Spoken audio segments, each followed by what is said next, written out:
ఒక ప్రాముఖ్యమైనటువంటి విషయం ఉంది. ఏంటంటే a sound mind in a sound body. అంటే మన మనస్సు, మన మేధస్సు అది సౌండ్గా ఉండాలంటే, హెల్దీగా ఉండాలంటే హెల్దీ బాడీ ఉండాలి. మంచి జ్ఞానము ఉండాలంటే మనకు మంచి బాడీ కూడా కావాలి. శారీరకంగా కూడా మనకు మంచి ఉండాలి. అప్పుడే కానీ మనం రాణించగలుగుతాం. మరి ఈ యొక్క స్పోర్ట్స్లో కానీ గేమ్స్లో కానీ పాల్గొన్నప్పుడు మనకేమొస్తుంది? You can observe. మీరు మీ దైనందిక జీవితంలో ఎంతో మందిని క్రీడాకారులు చూస్తుంటారు. వారిలో శారీరక క్రమశిక్షణ అనే ఉంటుంది, సహనశీలత మరియు టీమ్ స్పిరిట్ అనే ఈ 3 వర్చ్యూస్ వాళ్ళు కలిగి ఉంటారు. అంటే ఏదైనా ఒక ఫీల్డ్లో, అది ఏ ఫీల్డ్ అయినప్పటికీ దాంట్లో వారికి క్రమశిక్షణ ఉండాలి, సహనశీలత పేషెన్స్ అనేది ఉండాలి, మరియు టీమ్ స్పిరిట్ జట్టు భావన. ఇవే కాకుండా క్రీడాకారులకే కాదు, మరి ప్రతి ఒక్క క్రైస్తవ సేవకునికి ఈ గుణాలన్నీ కూడా చాలా అవసరం. క్రమశిక్షణ లేకపోతే you cannot be a pastor to the sheep.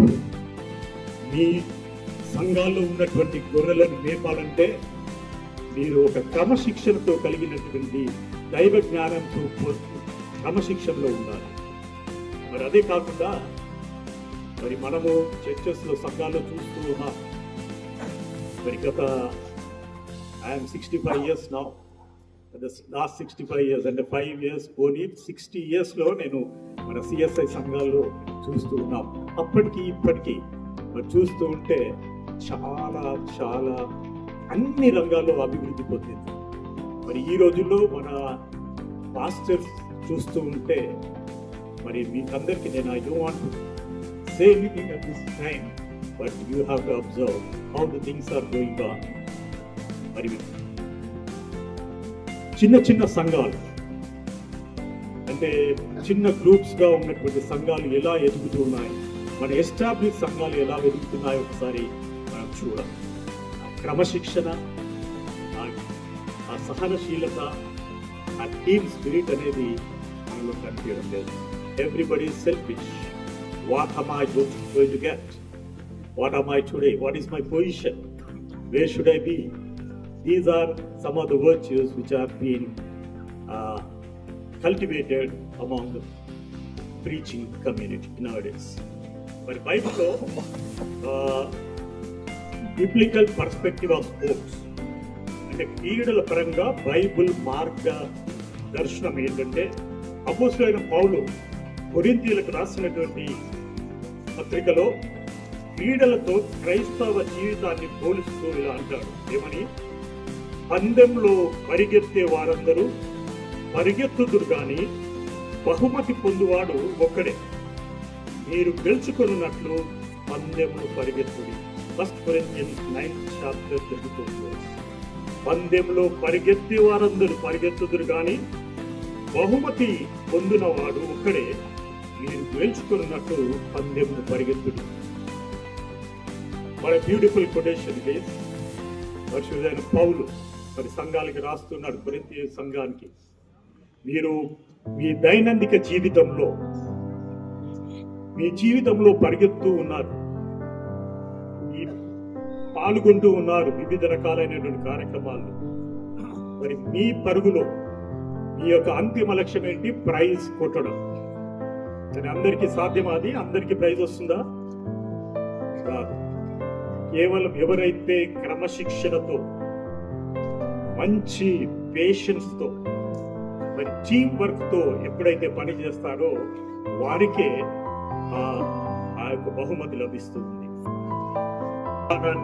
పౌలు ఒక పందెపు పోటీతో పోలిస్తున్నాడు. సహనశీలత, క్రమశిక్షణ మరియు ఫోకస్, దృష్టి. మీరు ఏ పరుగు పందెంలోనైతే పాల్గొంటూ ఉన్నారో దాంట్లో మీరు గెలుపొందాలంటే మంచి క్రమశిక్షణ ఉండాలి, సహనశీలత, patience. Nowadays we don't have patience. ప్రతి చిన్న విషయానికి మనము తొందరపడుతూ ఉన్నాం. We don't have patience. We can't deal with the things which are coming in our way. మన దైనందిక జీవితంలో వచ్చేటటువంటి అడుగుదొడుగులను తట్టుకోవాలంటే పేషెన్స్ కావాలి. మన దాంట్లో అది ఇప్పుడు చాలా లోపిస్తూ ఉంది. And you have to focus on that goal. మీ యొక్క గమ్యం ఏంటో దానిపైన ఫోకస్ పెట్టి క్రమశిక్షణతో ముందుకు సాగితేనే అప్పుడు మీరు గమ్యాన్ని చేరి మీ యొక్క ఆ బహుమతిని పొందగలుగుతారు. ఆధ్యాత్మిక కళాశాలలు మీరు ఆధ్యాత్మికంగా ఎంతో నిష్ణాతులైనటువంటి ప్రొఫెసర్స్, లెక్చరర్స్ వారందరి ద్వారా మీరు తరబిదు పొందుతున్నారు. ఈ 4 సంవత్సరాల తరబిదు కాలంలో మరి మీరు ఎంతమంది నిజంగా ఈ యొక్క ఆధ్యాత్మికంగా ఎదుగుతూ ఉన్నారు? మరి మీరు ఆధ్యాత్మికంగా ఎదిగి క్రమశిక్షణ పాటించి మీ ఏ గమ్యంతోనైతే ఈ కళాశాలలో చేరినారో ఆ గమ్యాన్ని చేరడానికి మీరందరూ కూడా క్రమశిక్షణతో, నియమ నిబంధనలతో. See, athlete, when he participates, he follow all the rules and regulations.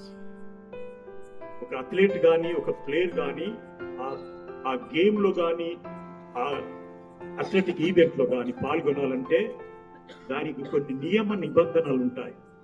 వాటిని పాటిస్తేనే కానీ ఆయన గమ్యాన్ని రీచ్ అవ్వలేడు.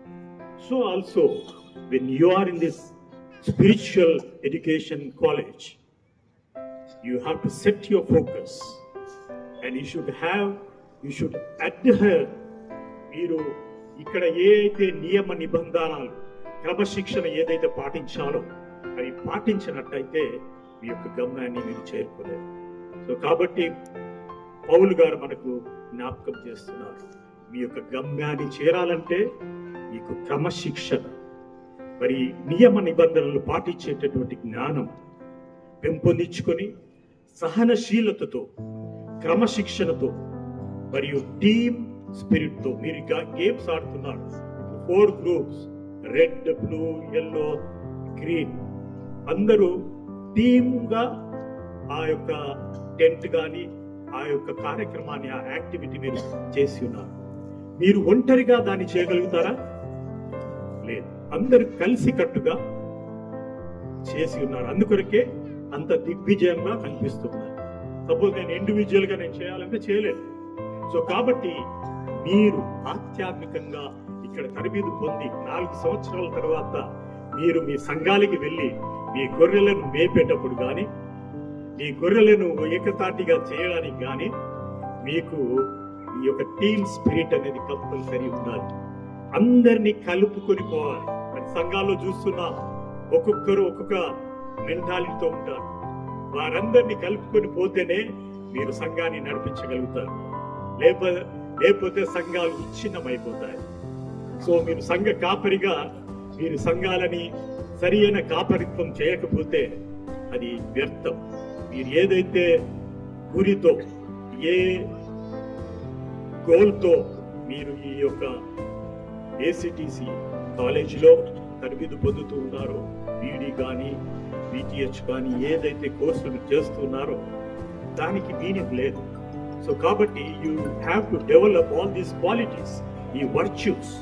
క్రమశిక్షణ, discipline is a very important factor in our life. And apart from all this, మరి ఈ యొక్క క్రీడల ద్వారా మనకి ఏమి లభిస్తుంది? ఒకటి, జట్టు భావన. క్రీడల్లో పాల్గొంటే జట్టు భావన అంటే టీమ్ స్పిరిట్. మనమందరము ఒకటి, మన సంఘాలన్నీ ఒకటి, మనకు అప్పచెప్పిన సంఘం అంతా ఒకటి. వివిధ రకాలైనటువంటి మనుషులు ఉంటారు. వారందరి మధ్యలో పని చేయాలంటే వారందరినీ కలుపుకొని పోయేటటువంటి గుణాన్ని మనం పెంపొందించుకోవాలి. When you don't have that quality, you will be a failure in your ministry. And రెండవది క్రమశిక్షణ. I have been stressing on this point. Discipline అనే దానిపైన స్ట్రెస్ చేస్తున్నాను. ఇప్పుడు మన పిల్లలే ఉన్నారు. మన పిల్లలు ఈ మధ్య కాలంలో ఉన్నటువంటి పిల్లలు, వాళ్ళ span of attention is very less. వారి ఐక్యూ లెవెల్ మనందరికన్నా ఐక్యూ లెవెల్స్ చాలా ఉన్నాయి. మనం అందించేటటువంటి విద్య కానీ మనం అందించేటటువంటి సౌకర్యాలు కానీ వారికి సరిపోవడం లేదు. వారి యొక్క జ్ఞానానికి మించినటువంటి మనం అందించేటటువంటి సౌకర్యాలు ఏదైతే ఉన్నాయో ఆ పిల్లలకు ఉన్నటువంటి ఐక్యూ లెవెల్ కన్నా చాలా తక్కువగా ఉన్నాయి. అందుకొరకే they are not able to spend their time in studies. వారి స్పాన్ ఆఫ్ అటెన్షన్ చాలా తక్కువ. సో వాటిని అన్నిటిని చేయాలంటే మనకు క్రమశిక్షణ ఉండాలి. తల్లిదండ్రులుగా, పాస్టర్స్ గా, కాబోయే పాస్టర్స్ గా మనందరికీ ఈ యొక్క క్రమశిక్షణ అనేది ఉండాలి. When you are disciplined, your children will also be disciplined and your sheep will also be disciplined. And ఇంకోటి పర్సీవరెన్స్ అంటే మనము క్రీడలో పాల్గొన్నప్పుడు మనకందరికీ ఆశ ఏంటంటే నేను ప్రైజ్ విన్ చేయాలి. కానీ అందరం ప్రైజ్ విన్ చేయాలి. ఎవరైతే విన్ చేస్తారో, ఎవరైతే ఉత్తీర్ణులై గెలుపొందుతారో వాళ్ళు సంతోషంగా ఉంటారు. కానీ ఎవరైతే ఓడిపోతారో లేకపోతే గమ్యాన్ని రీచ్ కాలేరో వాళ్ళు వెంటనే డిప్రెస్ అయిపోతారు, డిస్కరేజ్ అయిపోతారు. కానీ ఏమంటున్నాడంటే పౌలు, ఈ యొక్క పరుగులో తుది వరకు ఓడాడుతూనే ఉండదు. ఒకవేళ ఓడినా దానిని ఓటమిగా తీసుకోకుండా రాబోయే దినాల్లో నేను గెలుస్తానని ఆశాభావంతో ముందుకు పోతూ ఉండాలి. అప్పుడే మనం మన జీవితంలో రాణించగలుగుతాం. Don't lose your spirit in the days to come. You will definitely win when you participate with zeal, with discipline. మరి athletics and faith go hand in hand. అంటే ఈ యొక్క క్రీడలు మరియు యొక్క మన విశ్వాసం, మన క్రైస్తవ విశ్వాసం, they should go hand in hand. అంటే ఈ యొక్క క్రీడా ఉత్సవాలు మిమ్మల్ని అందరినీ ఉత్తేజపరిచి స్పోర్ట్స్ లోనే ఎక్సెల్ కాకుండా మీ యొక్క ఫెయిత్ జర్నీలో, విశ్వాస యాత్రలో మంచి క్యారెక్టర్తో, మంచి కమిట్మెంట్తో గాడ్ సర్వీస్ చేయడానికి, ముందుకు వెళ్ళడానికి ఇదొక ప్రోత్సాహకరంగా ఉంటుందని నేను భావిస్తున్నాను. రోమన్స్ 12:1-2 verses ఏం చెప్తాయంటే, offer our bodies as a living sacrifice holy and pleasing to God. This is a spiritual act of worship. అంటే మనం ఉన్న పరంగా మన యొక్క శరీరాన్ని ఒక లివింగ్ సాక్రిఫైస్ గా, ఒక పరిశుద్ధమైన యాక్టివిటీగా, దేవునికి అంగీకారంగా ఎప్పుడైతే మనల్ని మనము తరబీదు చేసుకొని ముందుకు సాగుతామో, that is the spiritual act of worship. మరి దేవుణ్ణి ఆరాధిస్తూ ఉన్నాం, దేవుణ్ణి కొనియాడుతూ ఉన్నాం. మన శరీరాలు ఏ విధంగా ఉన్నాయి, మన మనసులు ఏ విధంగా ఉన్నాయి, మనల్ని మనం ఒక సాక్రిఫైస్ గా, మనల్ని మనం తగ్గించుకొని, మన కోరికలను చంపుకొని దేవుని పరిచర్యలో ముందుకు సాగాలి.